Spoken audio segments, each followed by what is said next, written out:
Being betrayed by someone you love comes with a specific kind of loneliness that no one likes to talk about, because it's not just the pain of accepting what happened, it's the quiet moments in between when you're supposed to be moving forward, you're supposed to be getting better, and you're supposed to be feeling like you can actually let go of this.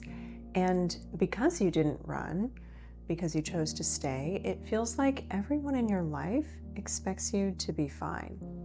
Your partner is trying, your friends have stopped asking, and you're sitting there wishing you could just go back to the way things were before all of this happened.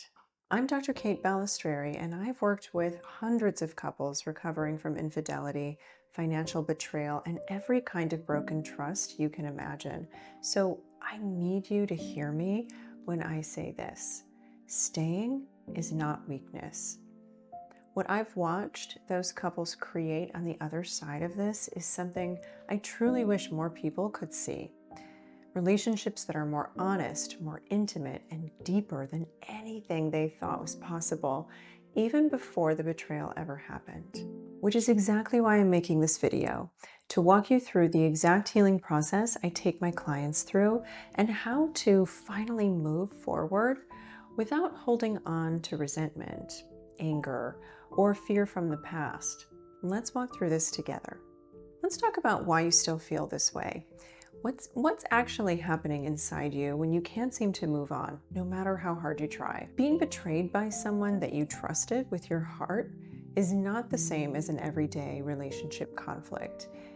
This kind of betrayal creates a specific kind of injury that your nervous system processes as a threat to your overall safety.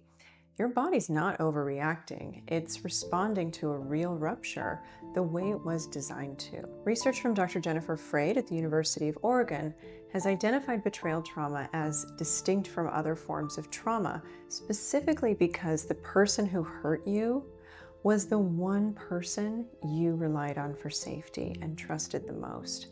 That's why the pain is so specific and so difficult to shake. You're not just processing what happened, you're also processing the loss of the person that you thought your partner was. You might be experiencing intrusive thoughts, the replaying of memories, physical symptoms like an accelerated heart rate or gastrointestinal distress.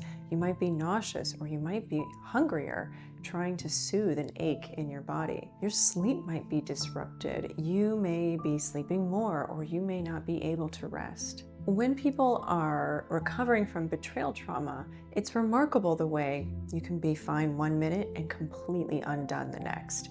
And don't worry, this is not a sign that you're falling apart.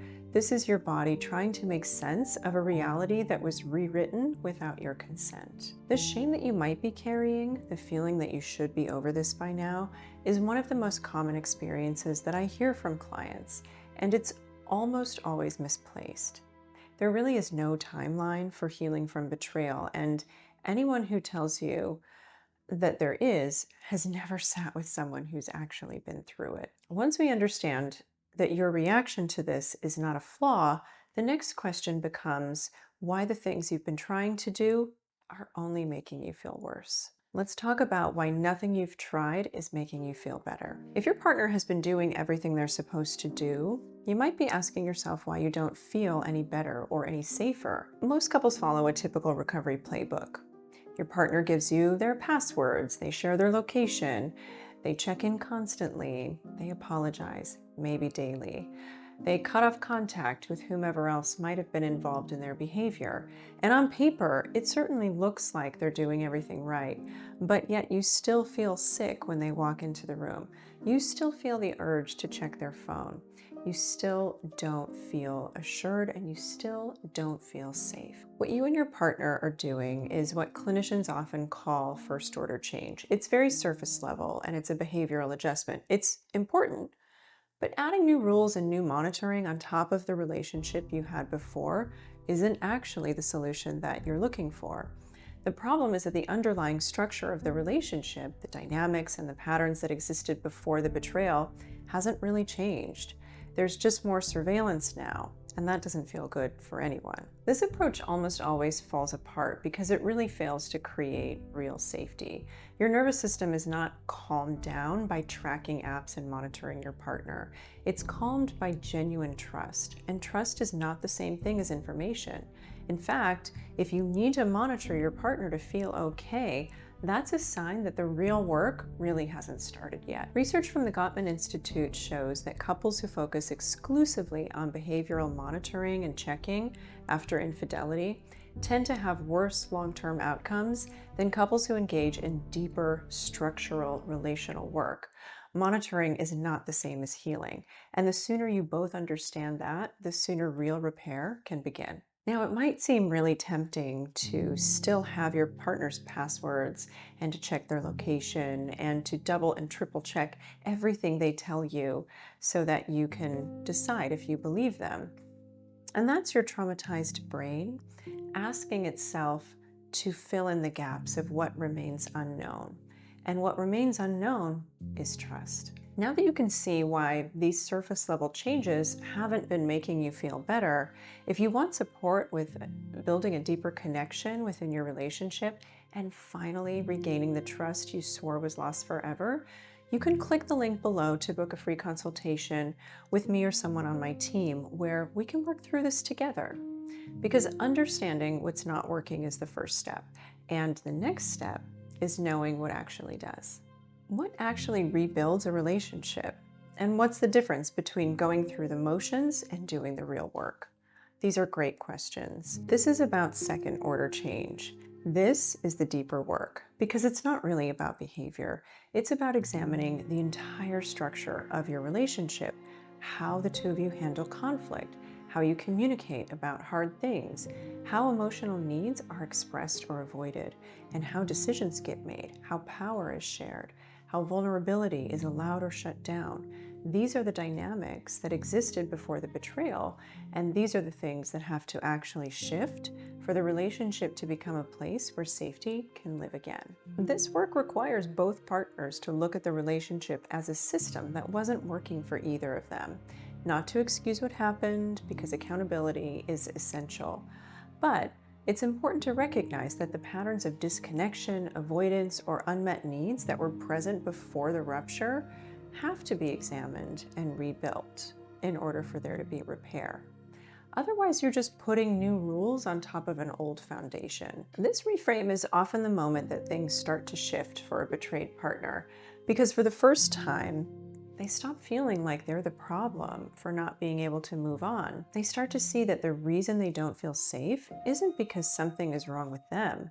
It's because the relationship itself hasn't actually changed yet in the ways that would make safety possible and sustainable. Dr. John Gottman's research on successful infidelity recovery, which consistently shows that the couples who rebuild are the ones who use the crisis as an opportunity to restructure how they relate to each other. Not the people who try hardest to return to what was, but it's the people who are willing to build something new. You might be asking yourself what that actually looks like when the work is really happening between two people. And you might ask yourself, how do you know if your partner is genuinely doing the work or just performing? The difference between defensiveness and remorsefulness is huge. A defensive partner explains, minimizes, or focuses on how hard the process is for them. Whereas a remorseful partner sits with the weight of what they've done and takes full responsibility without qualifying it, and makes your healing the priority without asking for credit, a gold star, or a timeline. The difference is visible in almost every interaction, and your body can usually sense it even when you can't put it into words. A partner who's genuinely doing the work is willing to be uncomfortable for as long as it takes, as often as it takes. They don't rush the process. They don't complain about having to earn your trust back. They don't suggest you should just be over it by now, or that the behavior has stopped so everything should be okay. They understand that they broke something, and they understand and accept that rebuilding it is going to take real time and real effort. Real repair also includes the partner who caused the harm doing their own individual work, examining their own patterns, their own history, what led them to the choices they made, and really taking responsibility for their own growth instead of making you do all the work of understanding them. The individual work is often one of the clearest signs that real change is happening. You should not have to direct that process. It should be intrinsic. The research on successful betrayal recovery, including work from Dr. Janice Abrams Springs, has found that the willingness of the partner who caused the harm to engage in deep personal work is one of the strongest predictors of whether a couple will successfully rebuild. Being sorry is not enough. It just isn't. You have to be willing to understand how you became someone who could do what you did, because you probably didn't set out to do it in the first place. Now that you know what real repair actually looks like, let me show you what this looks like once you get to the other side. You might be wondering, what does it look like when a couple actually makes it through this? The couples who successfully rebuild almost never describe their relationship as being the same as it was before. They describe it as something new, something different, something deeper, more honest, more intentional. Because they've had time to examine everything, they end up with a partnership that's been built on purpose rather than by default. And the healing doesn't happen all at once. It happens in small incremental moments. You notice that you can ask a hard question and your partner doesn't flinch. You notice a day where you didn't feel that sick feeling in your stomach. Or you might notice that you're able to be physically close again without bracing yourself. Each of these moments is a small piece of evidence that your nervous system uses to update its understanding of your partner. Many couples discover that the work of rebuilding reveals things about both of them that they never would have found out otherwise. You might discover a strength in yourself you didn't know you had. Your partner might come to an understanding about parts of themselves they had been completely avoiding for years. Both of you end up knowing yourselves and each other in a way that many couples never get to, because many couples are never forced to look this closely. So let's talk for a second about post-traumatic growth in relationships, which Dr. Richard Tedeschi's research has extended to couples recovering from betrayal. His work has found that many couples who do the real work emerge from the process with deeper connection, stronger communication, and far more resilience than they had before the crisis. Not because the betrayal was a gift, but because the work of recovery required a level of honesty that most couples never reach.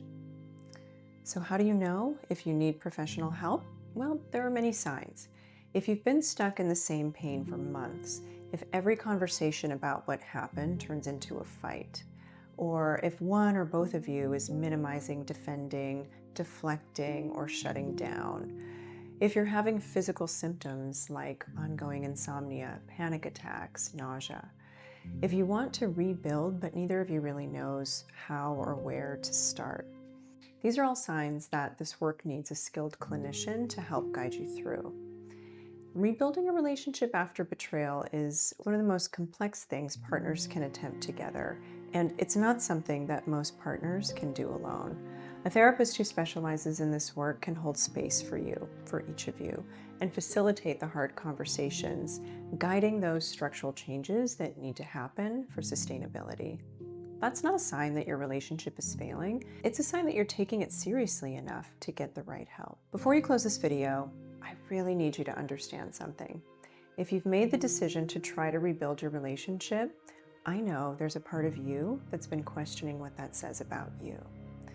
Whether staying makes you weak, or whether it's a reflection of your self-worth or your standards, or what you think you deserve for yourself, which is why I need you to hear this today.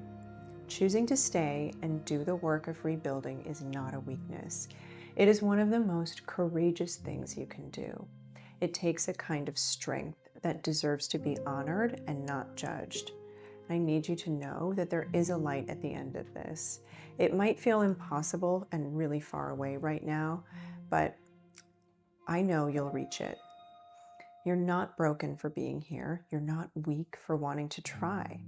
You are doing something brave, and I want you to know that someone sees that. And if you'd like professional support strengthening your connection with your partner and rebuilding your relationship, Click the link below to book a free consultation with my team where we can talk through what you're experiencing and figure out the best path forward together. Thanks for watching, and I'll see you in the next video.